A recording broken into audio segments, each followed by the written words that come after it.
As soon as we heard about the situation in Ukraine, the first thing you couldn't avoid hearing about was the main train station in downtown Berlin.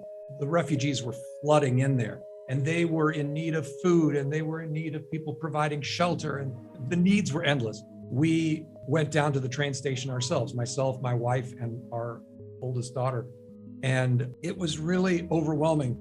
And one of the people that my wife works with, she's a teacher here in Berlin, he called us up and said, "Do you have space?" And we said, "Yes, we have space, and we're willing to give up as much as we need to give up."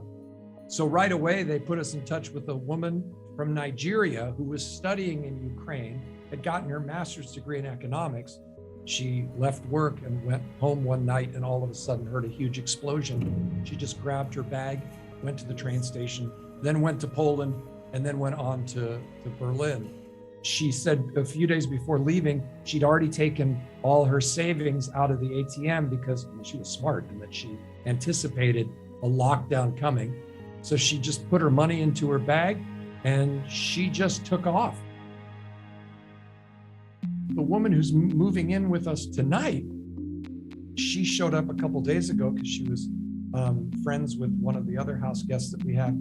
And she had a backpack on, and she had a cat in her backpack with a little window on it.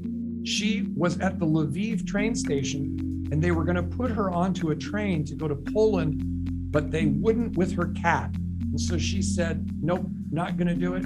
She stayed there until she got the proper paperwork so that her cat could be transported across the international border. So now she has made it all the way to Germany with her cat.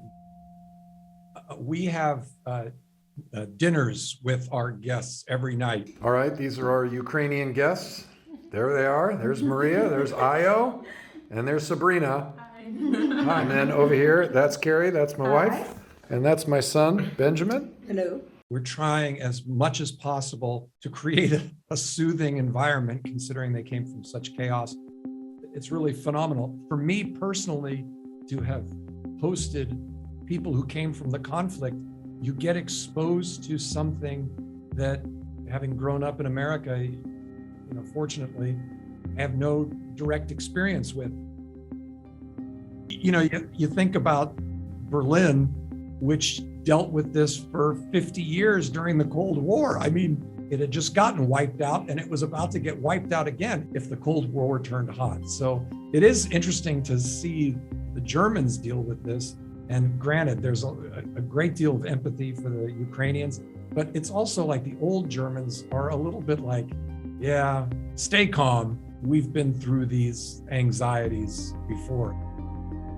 What is kind of interesting is that we are so close to, we're not close to the war so much, but we are close to the effects of the war, the humanitarian impact of it. And yet it's also weird that life goes on.